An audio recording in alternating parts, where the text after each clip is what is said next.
never seen such desolation. I think we drove for a mile and there wasn't a building hardly standing. Nobody knew what was going on. They called the situation fluid, but fluid means that nobody knew anything. It was different. If I had done something else, I don't know what I would have done. Kleiman of Grand Rapids, Michigan. The interviewer is James Smither of the Grand Valley State University Veterans History Project. Now, Mr. Kleiman, can you start by filling in a little bit of background on yourself? To begin with, where and when were you born? I was born in East Grand Rapids at Blodgett Hospital on July 17th, 1918. All right.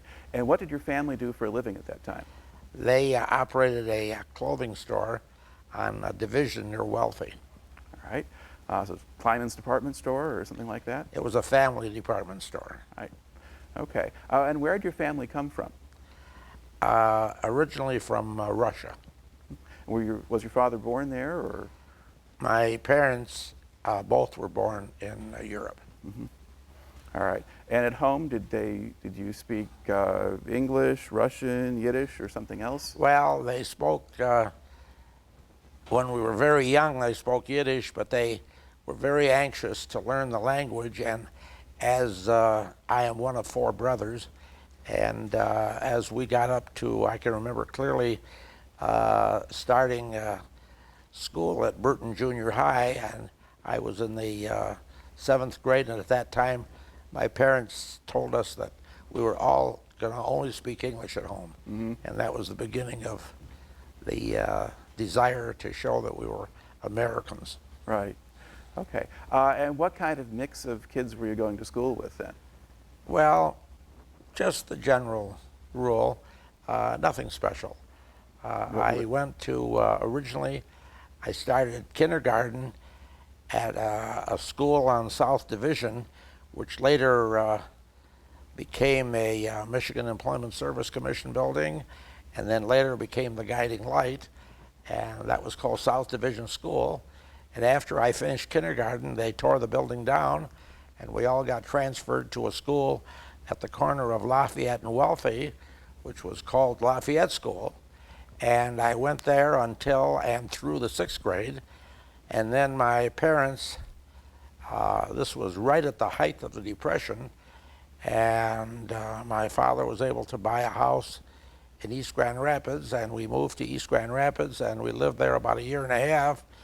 And I guess because the economy didn't get any better, and my parents decided to sell that house, and they bought a property on Division Street in Burton Heights, just south of Burton. Mm-hmm. And we moved there, and that was the beginning of going to Burton Junior High, which covered the 7th and 8th grades. And then after that, I went to South High School. Mm-hmm. And graduated from South High School in the middle of 35, which was called 36. Mm-hmm. So I'm actually a graduate of the class of 36. All right. And then after that, what did you do? After that, a year went by, and then I went to junior college, graduated from junior college, and then I met my wife, and I didn't go on to school any further because there was no money in the house, and don't ask me why, but we got married. And first time I went down to be inducted in the Army, they turned me down and said that I wouldn't be inducted.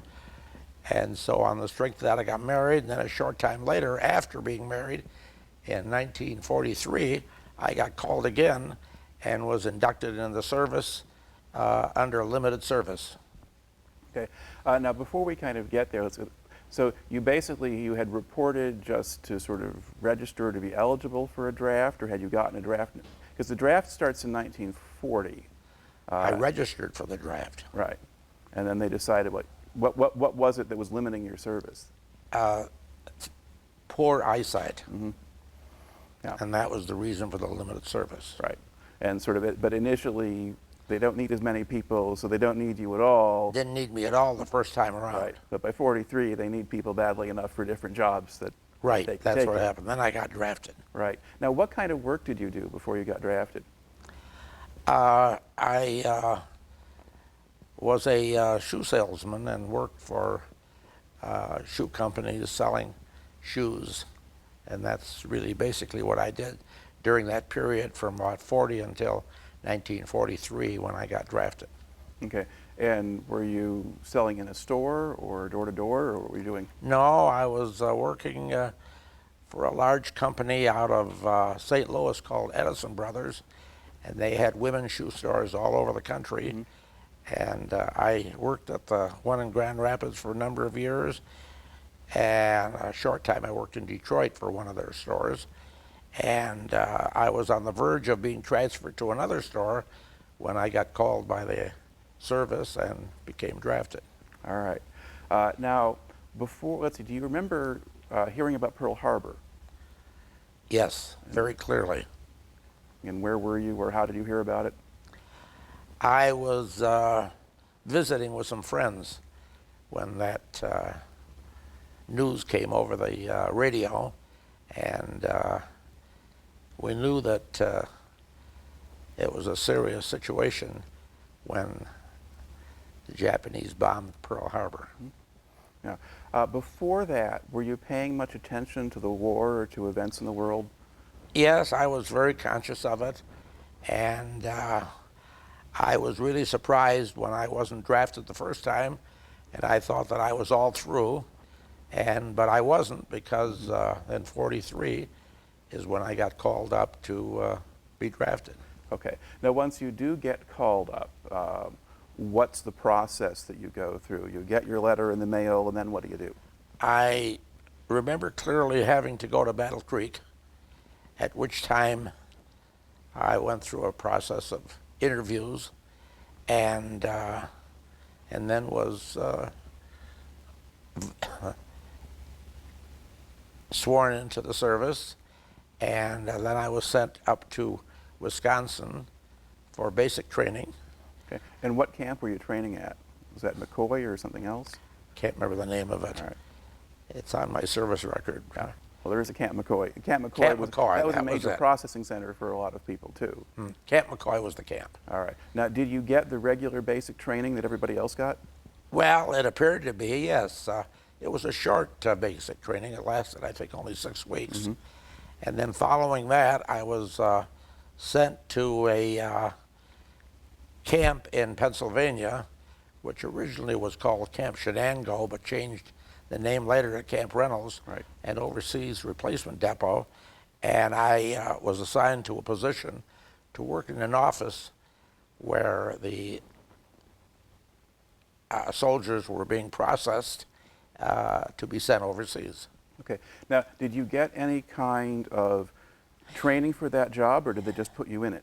No, the reason I got the job was because when I was first inducted in the service, they learned that I had the ability to type and had a strong background in paperwork, and on the strength of that, I was immediately called a clerk typist, and there appeared to be a shortage of clerk typists, because after I was in Camp Reynolds for approximately a year or so, I got transferred to Alaska, to Fort Richardson, Okay. which is near Anchorage. All right. Now, I want to back up a little bit and fill in a little bit some of these parts of the story. Okay. When you were back in Wisconsin and in basic training, did you get a lot of physical training, marching, exercising, that kind of thing? It was all physical. Okay. And did you handle that pretty well, or? I had no problem with it. Okay. Possibly the only problem was shooting on the range, where I couldn't see the targets too well. Right. Other than that, why, I was able to march and do whatever was necessary. And did you adjust pretty well to just the Army discipline and following orders and that kind of thing? I had no problems at all. Okay. Now, were you a little older than some of the guys you were training with, or was it all kind of a mix there? Well, yeah, I was a little bit older. If I was born in 1918 and we got to 43, Yeah. I was About then 25, yeah. how old? About 25. 25, and many of the fellows were in the 18, 19, and 20-year-olds. Okay. But you're not really there very long. It's a pretty No, quick I was process. there a very short time. And you're out of there. Now, how would you describe Camp Chenango? First of all, where in Pennsylvania was it?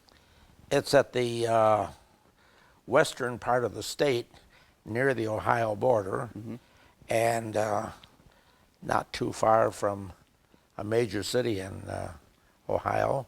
And it was situated in an area not too far from small towns. And it was a very well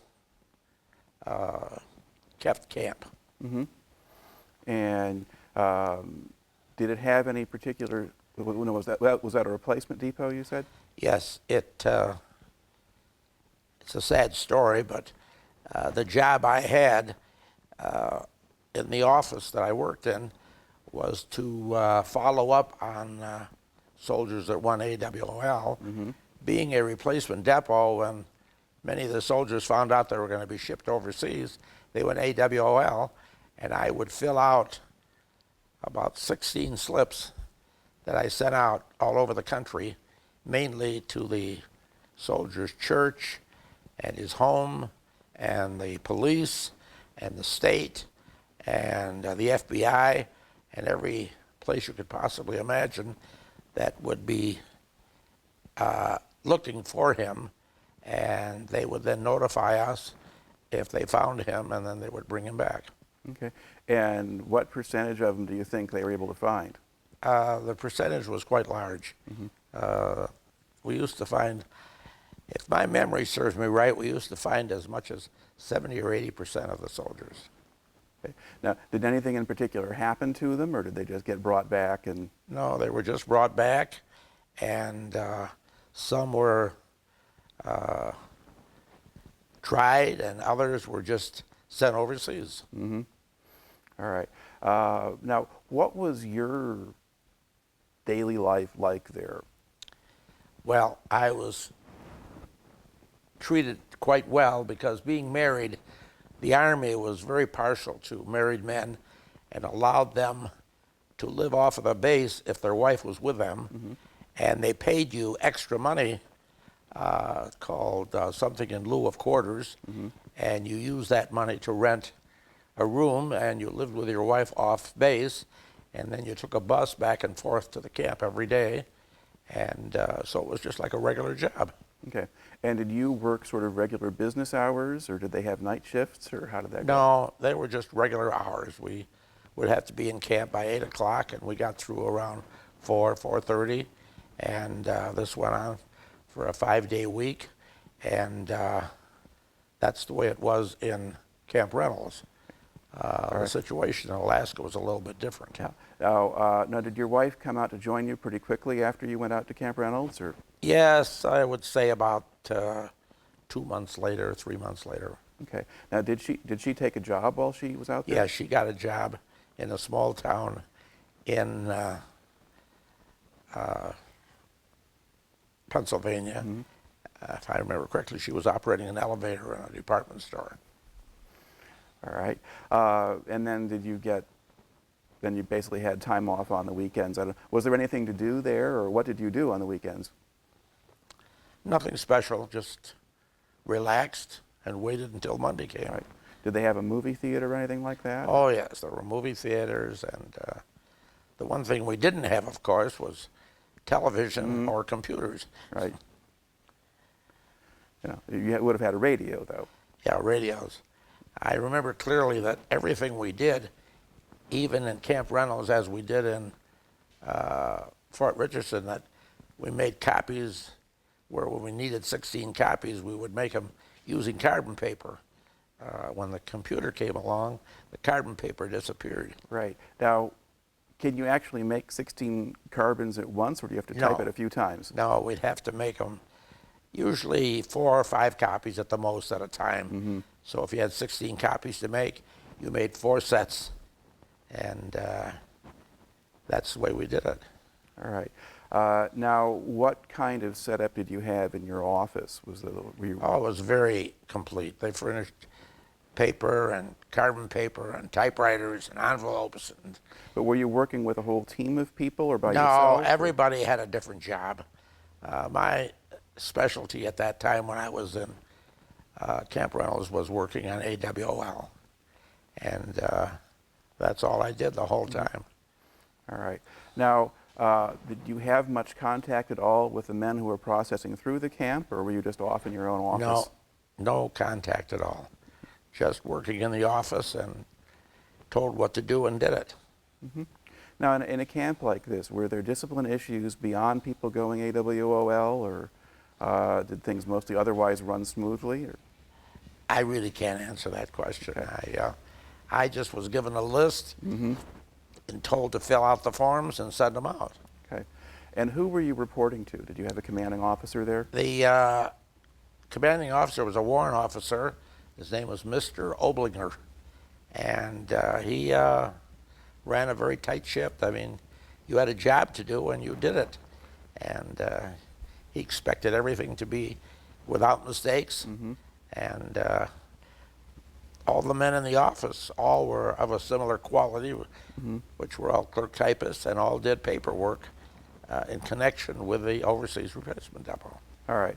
Now, was your warrant officer, was he, as far as you know, was he regular Army or just another guy coming out of civilian life? No, I believe he was regular Army. And about how old do you think he was? My memory is strictly a guess, somewhere between 30 and 40. Okay. All right. So you do this basically, so you have a fairly normal kind of life in a way for that period of a year or so in Pennsylvania. Yes, it was. Excuse me. And then you get the call at that point, so they tell you they need people somewhere else. At the time they told you they needed people somewhere else, did they tell you where you were going? No, they did not. So what happened then? Well, a number of us were interviewed by an officer who told us that there was a need in another camp for clerk typists, and that we had been recommended by our superior officer as being very capable, and they needed people that could do a good job where we were being sent, and we would be told we were being sent after the transfer papers were made out. We didn't really learn, any of us, where we were going until we got to the East Coast in that little city in Canada just above the United States line. Can't think of the name of it. There was a... Well, I mean, which one is it across from? I mean, it's... Well, but where did you, I mean, Well, we what were part of in, the U.S. were you north of? in western Canada, along the Pacific border, just above the United States line. Okay, so Vancouver then? Vancouver, that was it. And there was a camp there that handled moving soldiers around. I remember clearly the camp had lots of mud and a lot of wood to walk on so your feet didn't get all muddy. And from there we took a steamship line, and that's the first time we heard that we were going to Alaska. All right. Now, what time of year was it that you made this trip? In late fall. Okay. So was it pretty cold up there by then, or? Yes, it was. It was cold in Alaska. Most of the winter it was cold. The months of June, July, and good part of August were beautiful. And other than that, why, Alaska is a winter country. All right. But you're making, what kind of ship did they have you on when they sent you up to Alaska? It was a cruise ship. People were on a cruise, and I and the other half a dozen or so soldiers were relegated to the bottom of the ship and for our sleeping quarters. But then we came up above on the decks above during the day, and the ship stopped at all of the stops going along the Alaska line there, all the way up to near Anchorage, and Seward, I believe, was the last stop. And we stopped at Valdez and all the little towns along the way. And it was a kind of a half holiday after we got started. Well, so there were regular civilian passengers on the ship? Yes, there were. And were they just taking it as a pleasure cruise, or were they going places? Well, it was for a reasons? combination of people actually taking the ship to go from Vancouver up to Alaska, and then others were on holiday, and then there were the rest of us who were being transferred to Alaska. All right. And then where was Camp Richardson then, the place they stationed you? Near Anchorage. Okay. And what kind of job did you have when you got there? I was placed with a department in the headquarters, Alaska department, called G1. There was G1, 2, 3, and 4. G1 was the personnel.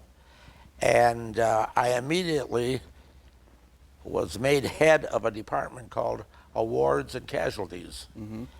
And that was based on the experience they saw that I had in the States. And I handled reporting back to the United States and everywhere else when a soldier would either commit suicide or accidentally lose his life or whatever happened that was serious. I would report this to all of the different departments in the United States. As far as awards, these were sent to me from the head of our department, which was General Emmons, and a number of colonels and lieutenant colonels, and they would send down a sheet of paper saying that a certain individual was entitled to a certain award, and I would then type up those awards. And I know when I tell this story, I don't know if it's true or not, but we all lived in fear of the Aleutian Islands, and that was that the rumor around the camp there where we were was that you didn't make a mistake on whatever you did to send up to the front office where the colonels and the generals were, because if you did, you'd end up on the Aleutian Islands. So all of us, whatever we did, two or three of us would do the same thing and go over it more than a half a dozen times to make sure there were no misspelled words or no commas in the wrong place. And we were extremely careful. And of course, at the time too, we had two filing rooms. So we had to make two sets, one for each of the filing rooms, plus 12 or 14 other copies that went to a filing place somewhere in Washington, and then everything would go to wherever it was related to around the country in the case of people who died, or got killed. As far as the awards, there were a number of places that those were sent to the newspaper in the home of the person who received the award, and it just seemed like there was no end to it. And we had, I remember clearly in my office, I had 4 people working, 3 other, Army individuals, and then one girl who was under a working for the government, and she also worked. So we had 5 people in the office, and we had a lot of work to do. Okay. Well, so your department was responsible for all of Alaska, including the Aleutians, and? No, we did other work too besides awards and casualties. I got passed for being able to work with another officer and some other soldiers on placing individuals all over Alaska and part of Canada and the Aleutian Islands. And I got passed for top secret, and so I could work on that. And we also prepared sheets for that and sent them on to Washington after they were completed there. Okay. But the Aleutian Islands and the whole of what's now the state of Alaska, that was all part of the territory that you covered? The headquarters Alaskan Department, yes. Now, the Aleutians would have been the one place where you had some combat forces, at least. The ground fighting was done there by then. Well, but by there the were air time I units. got there, it was all over with. Yeah. Well, there were air units, though, based down in the Aleutians that made raids on northern Japan and that kind of thing. Very limited. Yeah. The 11th Air Force was also located at Fort Richardson. Right. And they made flights over the Aleutian Islands regularly. Now, did they have a separate set of records independent of what you did? Yeah, we were separate. Okay. The headquarters Alaskan Department and the 11th Air Force was two separate entities. All right. So, what, as far as you know, what kinds of things were you sending people to do in Alaska, or where were they going? You can't think they had to have a whole lot of personnel up there. Are you referring to the soldiers? Well, you're making assignments and sending people in different places. Did you have an Oh, idea I of see, yes. where they were going? Well, we would always, wherever there were people, we'd always have to have people that were like cooks and people that would make sure they had clothing, so that overall there were certain needs to be filled, and we would assign a certain number of people when we made out these charts, which was only done maybe once a month or so when there were changes. I would say there weren't too many soldiers based on the Aleutian Islands. It was very limited. Right. But there were a certain number, but it was very limited. Okay. And then, but you also had people in other parts of Alaska too. Yes. And also over Canada. Right? And do you have any idea what kind of work they were doing? I have no idea. All right. Now, did your wife come out and join you in Alaska, or No. did she stay home? Okay. So what kind of accommodations then did you have when you were up in Alaska? I fortunately became friendly with another tech sergeant who worked for the minister. I'm trying to think of what his job was. He was the, the one that saw to it that the soldiers had services. Okay, so the chaplain? Yeah. The chaplain assistant. In the barracks, at each end of the barracks, there were 4 rooms on both the first and second floor. And being a tech sergeant made me eligible to be in one of those rooms. So I can't remember his name, but he lost. The one fellow got something wrong, and I wasn't there very long, and he asked if I wanted to come in the room, and I said certainly. And he had that job, and he saw to it that we had extra food all the time that he got from the United States. And for refrigeration, why, he dug a big hole on the side of the barracks and dropped a small garbage can into it, and that was the refrigerator. And that's what happened. And we would, once a month after we got paid, we would make a trip into Anchorage. And there was a family in Anchorage that invited some of us to come there on that date and would give us food and feed us, and entertain us in a sense. And another thing we did that's interesting, on a regular basis, several of us would on the weekend, on Saturday and Sunday, get a car. It was an automobile almost like the SUVs are today, with a cloth top, would seat 5 or 6.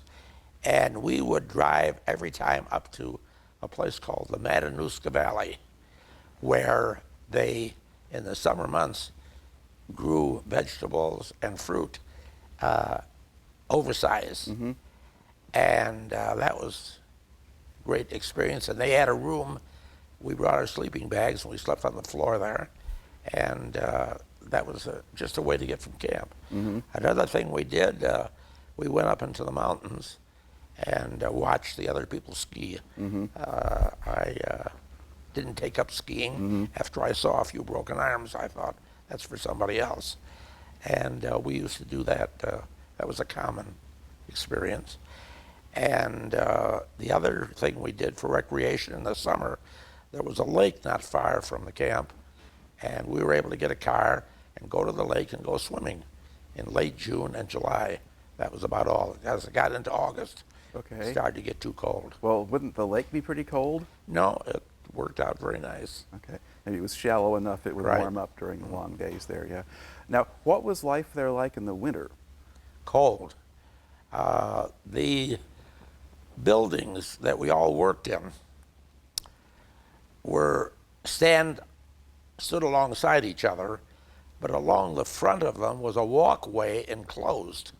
So you could walk from one building to another without going outside. So you could go from G1 to G2 to G3, and that was a way of avoiding the weather. If you wanted to, after the day was over, you could walk back through camp, which was almost a mile, or they furnished bus service because of the cold weather. Right. Now, was there a lot of snow in that area, or was it not? Yes, the trees, once they got covered in September with snow, that was there permanently. And how deep would it get? Not so bad that you couldn't walk. Okay. Yeah. So you weren't, not like some of the fellow I interviewed once who was stationed down in the Aleutians talked about the barracks being covered with snow, and you could only find them by finding the stovepipe sticking out of the top. So you didn't quite have, you didn't have your whole buildings get buried with snow. No, or things nothing like that, no. Yeah. And about how far from Anchorage were you, do you think?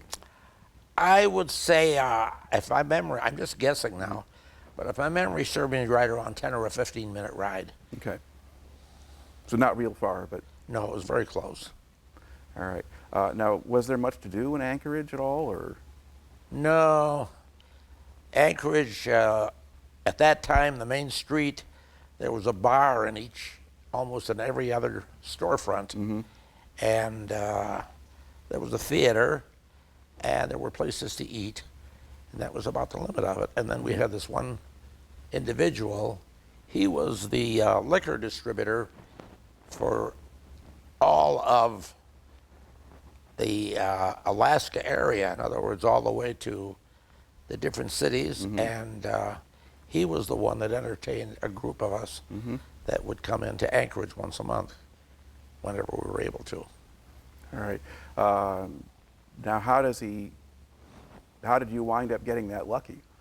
Do you have any idea why you got invited or how that worked? Well, actually, it's because he invited the Jewish group from the camp, and there were about 8 or 10 of us, and then we would come into camp, and from the camp Right. into Anchorage, and he would serve us food and make a big deal out of it every month.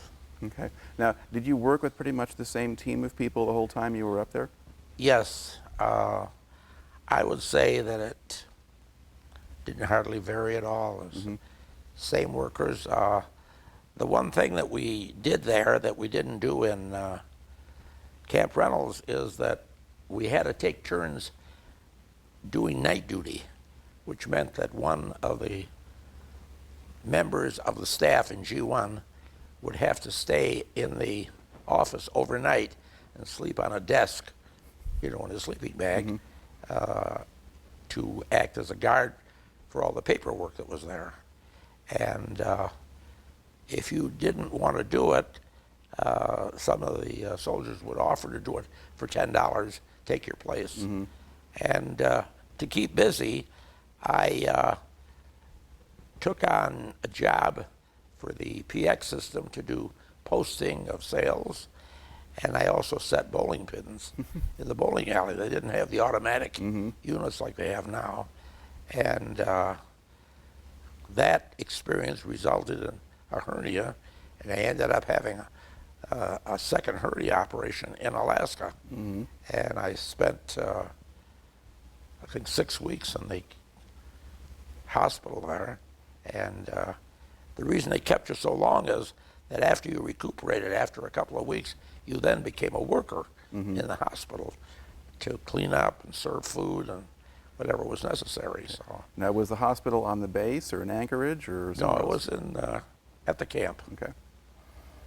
All right. Let's see. Now, did people have up there? Did some of them have problems just with dealing with all the darkness and the cold and the rest of it and that sort of I thing? can only say that I don't know what the problems were, but unfortunately there were a number of suicides, and that was a sad thing to have to report when they happened. It was a regular thing. We'd have suicides almost every week. mostly from the Aleutian Islands as compared to being on the mainland. Right. Yeah. I mean, so you had that. Now, were there a lot of accidents and things like that that you had to report on too? Or not so Well, many? there wasn't that much. Unless somebody got hurt pretty bad, why we didn't hear about it. They would end up at the hospital there, and nothing would be done about sending any information back to the States. Now, were the people you were working with mostly other limited service types, or do I you not don't know. That was not a question you asked. Okay. You didn't volunteer it, and you didn't ask it. As far as you were concerned, were you better off working in an office someplace away from the shooting, or did you feel like you ought to be doing something Well, more? we all consider ourselves very lucky that we were receiving overseas pay, and we were not in a war zone. The war zone at one time was the Aleutian Islands, but that was back in, 41, 42, right. and up into 43, but it was all over with, and it was strictly a guarding situation by the soldiers that were on the islands there, all the way out to Attu, which is the furthest one. That was 726, and then the one in the middle was Adak. That was the biggest one. That was 980. You knew them all by their numbers, So Now, what were your officers like? I mean, you mentioned the part where they were very, very understanding and not demanding. They issued work, and you did it. And the important thing was not to make a mistake. Right. Well, did people make mistakes? On occasion. And did they get sent to the Aleutian Islands? To my knowledge, they were, but we have no proof of that. So It was all done, in a way that nothing was printed in a paper or anything. all right. But I do know that I was very surprised that we maintained 2 filing units of the same thing. It was a precautionary method. Right. Now, were you following the course of the war while you were up there? Yes, very much so. Okay. And did it get to a point where you're trying to count down when they would let you out, or? Well, most of us were quite disappointed when we learned that you needed points back in August of 45 to get out, and none of us had any points. So we had to continue to serve until a certain number of soldiers were separated, and then we would become eligible. I was able to get separated about, I don't remember now, it was 2 or 3 weeks earlier in February, because I had a brother that was getting married toward the end of the month, and on the strength of being invited, showing that invitation to my superior officers, some way or other someone offered me to go to become a second lieutenant and sign up for 4 years, or get separated right away. Well, I took the separation. All right. And was that when they gave you your service commendation on your way out the door, or? Say that again? Well, you had an individual service commendation from that office. So your version of a medal or an award or whatever that was. Did they give that to you when you were leaving, or Oh, the afterward? commendation? Yeah. Yes, that was given to me at the time I was leaving, showing appreciation for the way I worked. Right. 'Cause it's probably the equivalent of what you would get if you were with a combat unit, but they have a different label on it because Possibly, you were not. yes, I think so. But I had not seen a whole lot of those before. Yeah. Most of the men that worked in the area that I was working in were all very devoted to their work. You didn't hear of anyone getting transferred or fired very often. It was very rare. Yeah. I mean, they may have screened you a little bit before they sent you up there. True. To make sure that they would send people who could handle it and Right. and that sort of thing. All right. Now, what did your wife do the whole time you were up there in Alaska? She had a job back in Grand Rapids, and I forgot now who she worked for, one of the major retail stores, and that's about all. She was busy with her job and waiting for me to come home. Right. Okay. So when did you finally get home? I got out in February of '46, and I took the separation in Alaska, and I was given enough money to fly all the way back to Grand Rapids. But I ran into a problem because when I left Anchorage, I flew up north. I forgot the name of the big city way up north. Fairbanks, probably. Fairbanks? Fairbanks. Yeah. And from Fairbanks, I got able to fly to Edmonton. And when I got to Edmonton, I couldn't get a plane reservation. And I ended up on a train to go to Chicago on the Canadian train, which was one that I'll never forget. It wasn't much to speak for. And I got to Chicago, and my wife met me in Chicago, and we spent a couple days there trying to find clothes, which you couldn't find. And then from there we went to Grand Rapids by train or bus, I don't remember which. And that was shortly before my brother got married in Detroit. All right. And then what kind of work did you go into when you got back? Well, I went to the company that I had been selling shoes for, and they offered me a job. And they started me out in Grand Rapids, and then they transferred me to Detroit. And then they wanted me to manage a store in, I think it was Louisville, Kentucky. But my wife wasn't happy about the idea of going so far away. And at that time, a cousin of hers' father died, and he had a little business on Michigan Street. It was a kind of a secondhand store and took in jewelry and other stuff like that. And she suggested I look into that, which I did. And after a series of meetings, without going into all the details, I ended up with the store.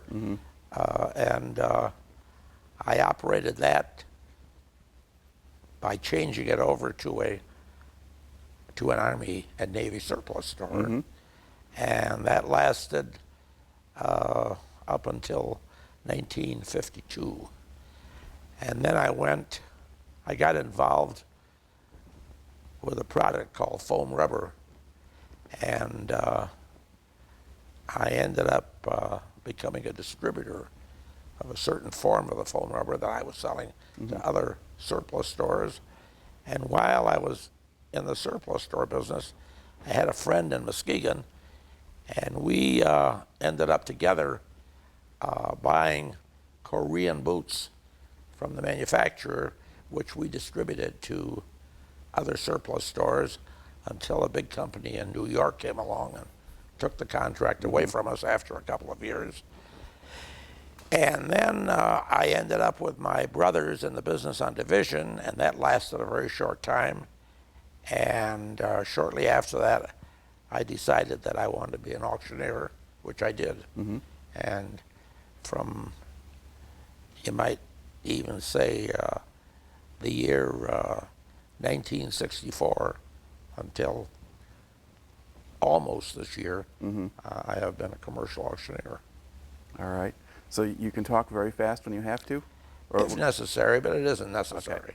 So that's only certain kinds of auctions where they do that. I actually spent most of my time working for bankruptcy trustees, bankruptcy attorneys, and banks, and the Small Business Administration in Detroit. And I was very fortunate that they hired me, and through the years I was a very blessed individual because I kept being called. And I'm still getting a call now every now and then.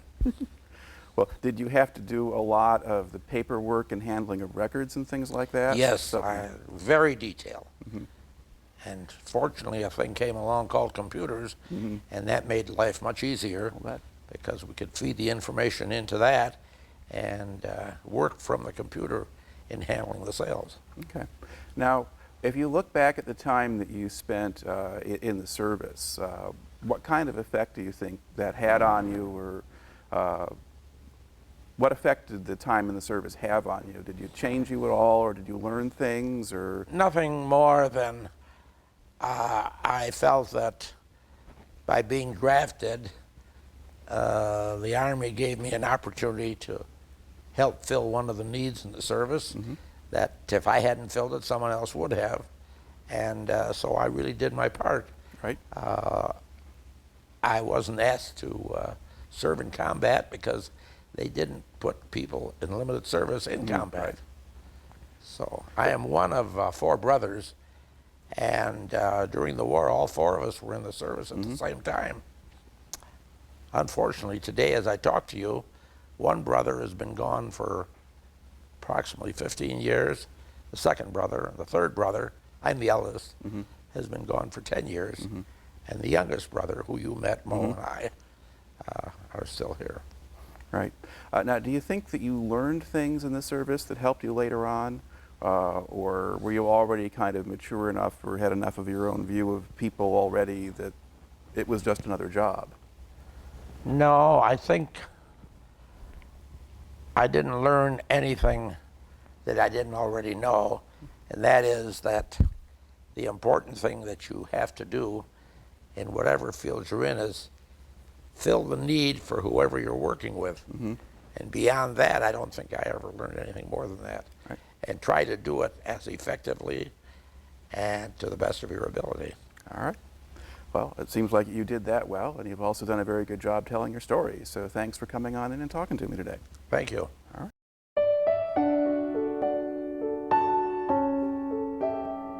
I never seen such desolation. I think we drove for a mile and there wasn't a building hardly standing. Nobody knew what was going on. They called the situation fluid, but fluid means that nobody knew anything.